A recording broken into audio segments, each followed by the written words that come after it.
Discussion du jour, événements, stratégie digitale pour les événements.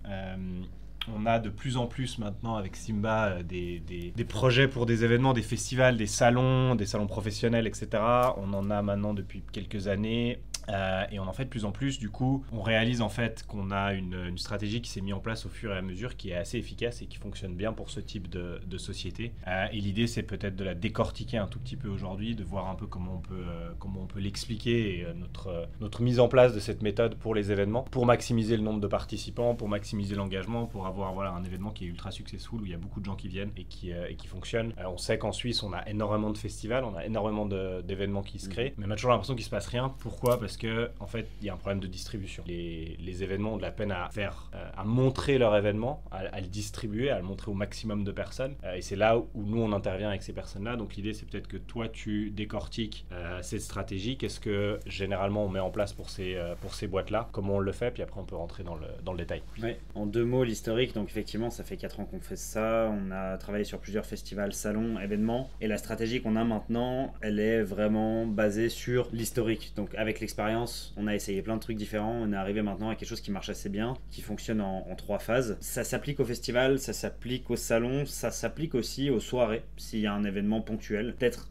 faut changer un peu la timeline, mais en tout cas ça s'applique à tout ce qui est dans l'événementiel, donc c'est des stratégies qu'on a mettre en place. Ce qu'on a réalisé surtout, c'est que ces événements, comme tu dis, sont mauvais en distribution, sont mauvais en diffusion et ils n'arrivent pas à se faire connaître. Et donc on s'est demandé pourquoi. Parce que ces festivals, ils mettent énormément de temps dans l'organisation, dans la prog, dans les réseaux sociaux, beaucoup de publications, beaucoup d'organique. Mais en fait, ils font très peu de pub, très peu de publicité, très peu de diffusion. Je pense que l'idée est double. La première, c'est trop cher, on n'a pas le budget pour. Ce qui est faux. La deuxième, c'est mais si on fait de la pub, ça veut dire qu'on a besoin d'aller chercher des gens, ça veut dire qu'on n'est pas assez connu. Qui est faux aussi. Donc ça, c'est vraiment 2 idées reçues qui sont assez courantes dans l'événementiel qu'il faut balayer. Parce qu'en réalité, faire de la pub, diffuser son événement, il n'y a absolument aucun mal à ça. Au contraire, il faut le faire parce que c'est ce qui va faire venir le plus de monde. Ça, c'est la base.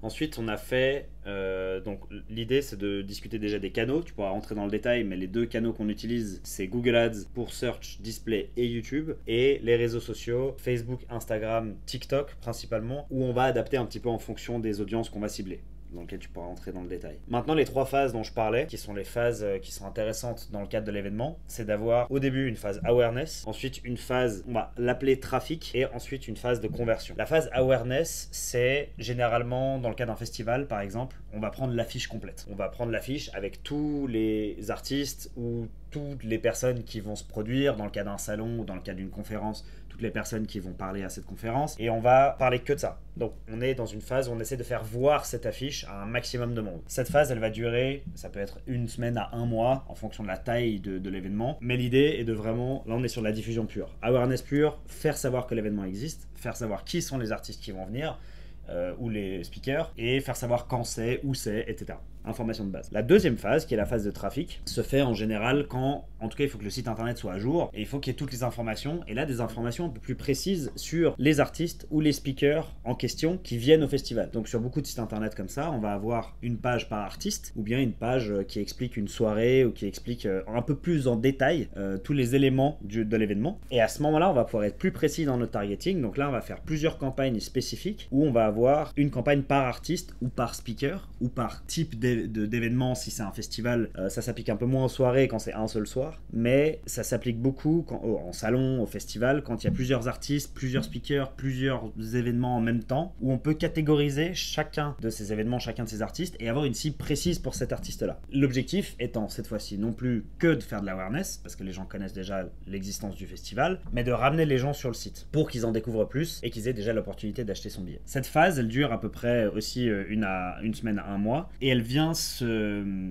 superposer à la phase 1. On coupe pas la phase 1 quand on lance la phase 2, on laisse les 2 tourner en même temps, parce que l'affiche elle est toujours utile à faire tourner. La troisième phase, qui généralement se fait une semaine à 2 semaines avant le festival, c'est une phase conversion, où l'objectif c'est de la vente de billets. Donc on vient de passer 1 mois et demi, 2 mois à vraiment pousser les gens à connaître le festival, connaître les artistes qui vont venir, savoir quel est l'intérêt pour eux de venir. Là maintenant, il faut qu'ils achètent les billets. On a vraiment réalisé à travers les années, et le Covid a encore plus amplifié ça, c'est que les gens achètent leurs billets au dernier moment, surtout sur notre marché. Si on compare à d'autres marchés style Londres, etc., où les gens ils achètent des billets des mois à l'avance, ici les gens ils achètent leur billet max une semaine à l'avance, à moins que ce soit pour offrir. Donc cette phase-là du festival une semaine avant, super importante, c'est acheter votre billet, aller à cette soirée, aller voir cet artiste, nanana. Ça permet aussi de voir, en fonction des ventes qui ont été effectuées jusqu'à ce point-là, où est-ce qu'il faut se focaliser. Est-ce qu'il y a des artistes qui ont été un peu moins vendus? Est-ce qu'il y a des choses qui ont très bien fonctionné sur lesquelles on doit capitaliser, etc. Et ensuite arrive le moment où le festival ou l'événement débute. Et à ce moment-là, généralement, on coupe carrément toutes les campagnes publicitaires parce que l'organique et le bouche à oreille a tellement pris le dessus qu'on n'a plus vraiment besoin de communiquer là-dessus.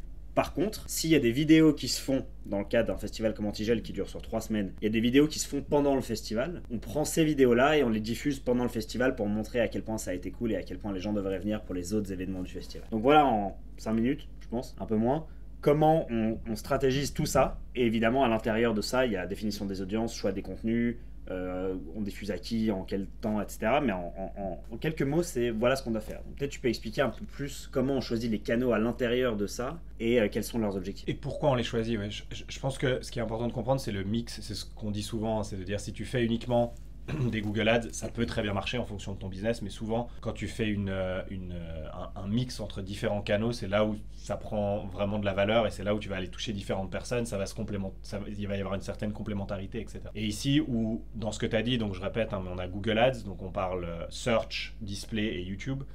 On va justement aller toucher sur le Display et YouTube, on va aller toucher de l'awareness, on va aller toucher un maximum de gens pour présenter l'événement, voilà, déjà qu'ils soient au courant que ça existe, parce que souvent les gens viennent pas parce qu'ils sont tout simplement pas au courant que ça existe. Donc là déjà on va réussir à toucher les gens d'une certaine manière, et ensuite sur du search ça va être beaucoup plus précis parce que c'est des gens qui vont chercher un festival en particulier avec le nom, ou qui vont chercher un festival de musique, qui vont chercher quelque chose de précis, donc ils sont déjà dans une intention d'achat, et de pouvoir toucher ces gens-là à ce moment-là, c'est extrêmement, il y a beaucoup de valeur là-dessus. Est-ce qu'on essaie peut-être juste de définir ce que c'est la différence, parce que je pense que les gens de l'événementiel savent pas forcément la différence entre le search, le display et le YouTube. Ça peut être intéressant de le préciser. Alors search, c'est vraiment c'est ce que vous faites sur Google tous les jours. En gros, c'est tu vas sur Google, tu tapes festival de musique, et puis tu as des résultats qui sortent, tu as les résultats organiques qui sont ton SEO, ton référencement naturel, et après tu as les résultats sponsorisés qui arrivent généralement en haut, où c'est marqué sponsorisé en petit par exemple, et ça c'est du search, ça c'est du Google Search, et c'est là où tu fais tes campagnes.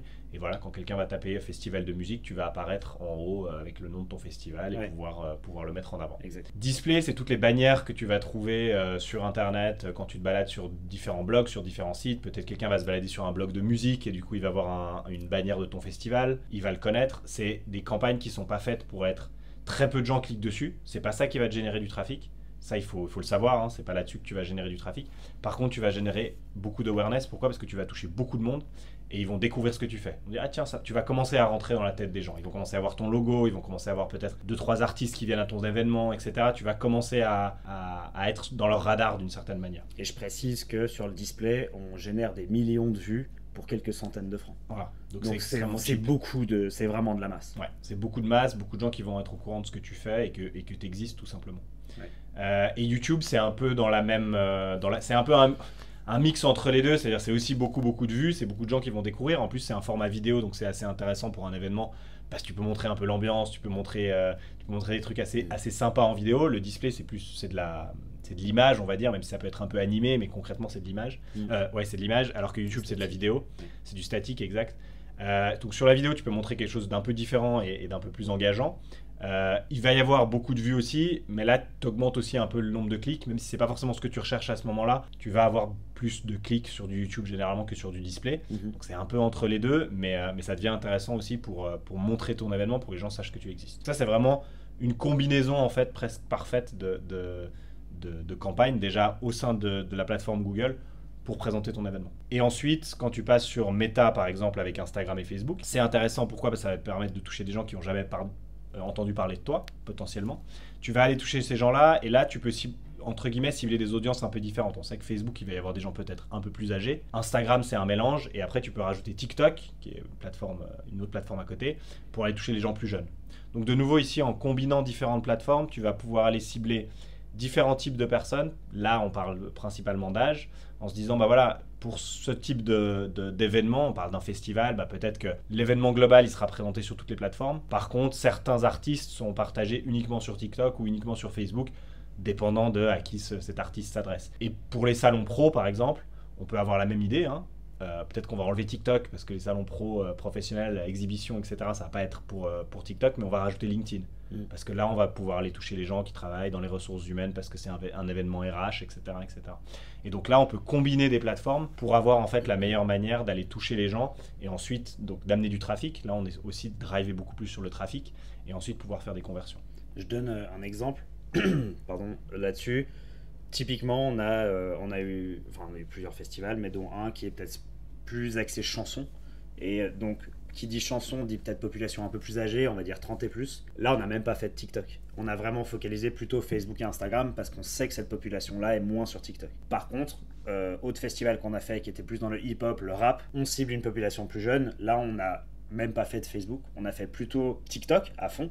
Mais on a fait un peu d'Instagram aussi, parce qu'il y a quand même hip-hop, rap, on va plus être sur une population entre, disons, 18, même moins presque, 18 jusqu'à 35, 40. Et à ce moment-là, on pourrait imaginer potentiellement Facebook, mais avec le budget qu'on avait, on s'est dit, on va aller principalement sur TikTok et aussi un peu sur Instagram, pour donner un peu un contexte, un exemple sur comment la répartition peut être faite.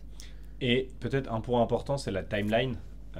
Généralement, peut-être explique par rapport à la stratégie globale combien de temps avant tu recommandes de commencer, aussi pour que l'algorithme commence à avoir un certain impact, etc. Donc combien de temps avant on commence, le timing sur les campagnes, on en a parlé, mais peut-être combien de temps en avant il faut commencer.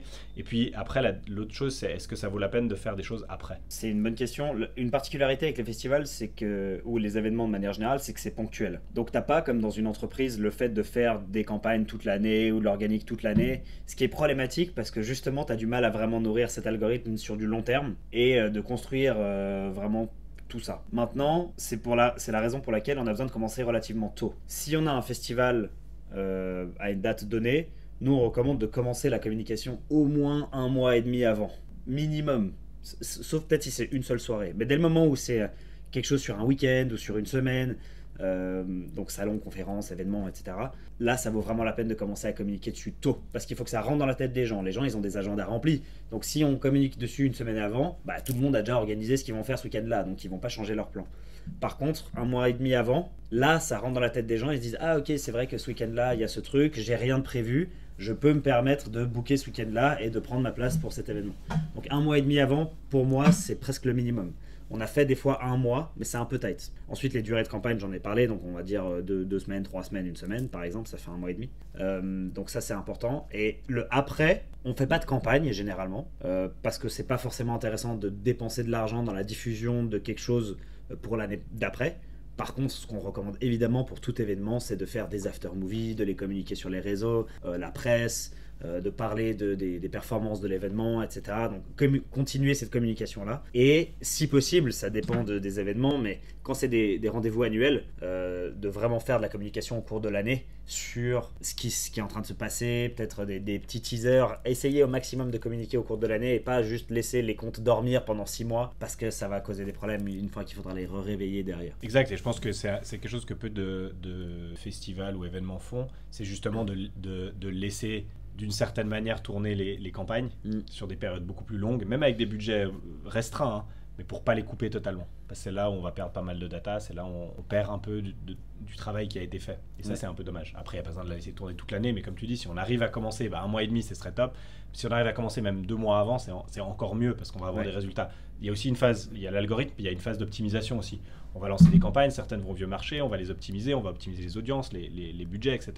Donc il y a cette phase d'optimisation pour arriver à quelque chose qui fonctionne vraiment bien, qu'il faut prendre en compte. Et donc plus on commence tôt d'une certaine manière, plus on a une chance de réussir à ce niveau-là. Ouais. Il y a ça, et il y a une autre chose que je pense qu'il faut mentionner, c'est le contenu et le type de contenu à utiliser, notamment sur les réseaux. Parce que tu parlais aussi de vidéos tout à l'heure en disant... et ce qui est intéressant avec le display et YouTube. Display YouTube, c'est facile, t'as pas le choix. Le display, c'est du statique, YouTube, c'est de la vidéo. Quand on parle de Facebook et Instagram, Meta, on a les 2 options. Il y a l'option vidéo, il y a l'option image. Ce qu'on a constaté avec le temps, c'est qu'il n'y en a pas un qui est meilleur que l'autre. Ça dépend. Donc ce qu'on pourrait, on dit toujours la vidéo arrache mieux, et en fait on réalise qu'il faut tester le truc pour réaliser en fait ce que dire, pas forcément. Faut vraiment tester, ça dépend vraiment. Il n'y a pas de juste ou de faux. Moi, je conseille toujours, dans le cas de Facebook et Instagram, de lancer une campagne avec une vidéo et une image. Et aujourd'hui, je peux dire avec certitude que j'ai jamais su prédire lequel allait marcher le mieux. C'est impossible. Des fois, on ne sait pas pourquoi. Et d'ailleurs, c'est Facebook et Meta, l'algorithme va lui-même diffuser plus celui qui performe le mieux, parce qu'on va laisser faire l'algorithme, donc il fait ça très bien. On met en concurrence la vidéo et l'image, on lui dit diffuse celui qui marche le mieux. Et de temps en temps, on voit clairement que c'est l'image qui prend le dessus, donc le budget part plus sur l'image. Et des fois vice-versa. Ça va dépendre de la qualité de l'image, ça va dépendre de l'audience, ça va dépendre de la vidéo, ça dépend de tout un tas de choses. Mais il ne faut pas partir avec une idée préconçue, comme quoi la vidéo va forcément mieux marcher, parce que c'est vraiment pas le cas. Donc image, vidéo, display, bon c'est du statique, bannière, etc. à designer.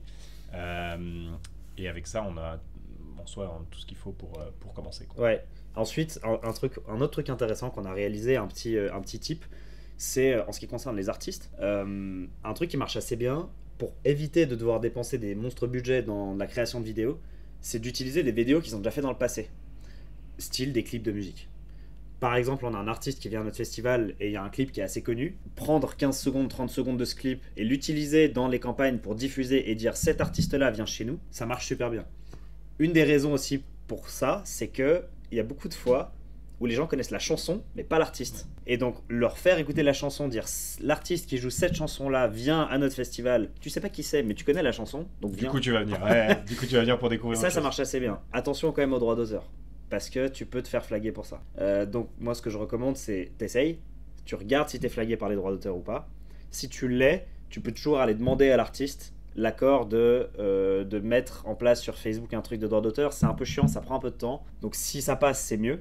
Mais ça peut arriver, mais au maximum, essayez cette technique-là parce qu'elle marche très bien. Ouais. Autre chose d'intéressant ou d'important à mentionner, on a parlé d'avant, on a parlé de pendant, budget, on a parlé d'après, budget. C'est toujours difficile parce que de nouveau, c'est quel est le budget. Après, on peut parler peut-être de, parce que c'est souvent la question, hein, c'est budget entre guillemets, pas minimum, mais recommandé ou suggéré. Total, pour dire si on travaille, quand on travaille généralement avec un événement, on sait qu'on va être sur la période, donc là on disait 2 mois avant, puis ensuite pendant, etc. Donc on va dire une période de 3 mois généralement. Ouais, disons 2 mois. Entre 2 et 3 mois, ouais, 2 mois de diffusion. Généralement, on va compter des budgets d'environ entre 2500 et 3500 par mois. Ouais, effectivement, c'est une assez bonne fourchette. Quand je repense au projet qu'on a eu jusqu'à maintenant, comme tu dis, ça dépend de la durée, ça dépend aussi de ce qu'on fait. Si on fait que des réseaux sociaux par exemple, par dépend du nombre de plateformes aussi, voilà, si on fait qu'une seule plateforme c'est différent, si on fait un mix de, voilà, donc il y a plein de choses qui rentrent en jeu, mais en moyenne on va dire ça comme ça, à peu près. Avec un budget comme ça, tu as des excellents résultats et tu vas amener énormément de monde et tu as un retour sur investissement. Tu as ton retour donc sur investissement. Moi je pense qu'il faut compter, et souvent en tout cas les gros événements ils ont des gros budgets marketing et ils sont tout à fait prêts à dépenser des grosses sommes pour des pubs dans le tram ou des pubs je sais pas où. Donc si on leur dit il faut entre 5 et 10 000 pour la période, grosso modo, pour diffuser ton événement sur tout l'environnement digital, Google et réseaux sociaux, personnellement je trouve ça hyper raisonnable. Généralement les événements avec lesquels on a travaillé ont réussi à sortir cet argent et ils ont eu d'excellents résultats et ils sont très contents d'avoir investi là-dedans, et on voit en plus d'année en année ces budgets là ils ont tendance à augmenter. Ils réalisent que t'as meilleur temps de faire du digital que de faire des pubs dans le tram ou des affiches dans la rue. L'idéal c'est de faire tout, évidemment, plus tu fais mieux c'est, mais le digital a quand même tendance à avoir plus d'impact aujourd'hui, et en plus il est mesurable, et ça fait une grosse différence quand même. Oui, ça dépend de la taille, de nouveau ça dépend de la taille de ton événement. Il y a des événements où ils vont être plutôt vers 7, 8, 9, 10 par sur total, même voire par mois. Oui, on a des événements à 10K. Voilà. Après, de nouveau, il y a aussi des entre guillemets petits événements. Comme tu dis, c'est une soirée, c'est un event, c'est un week-end, c'est pas des festivals sur une semaine, etc. Voilà, ce serait le budget entre guillemets le plus. Là, on va plus être sur les 2-3 000. Voilà, sur un petit événement ou une petite expo, un petit salon d'une journée, ou des conférences, des fois, voilà, il y a pas mal de conférences où il y a un speaker qui vient, etc. Là, on peut toucher énormément de monde avec ce budget. Ouais, absolument. Et ça reste, c'est extrêmement efficace sur des budgets qui restent entre guillemets petits.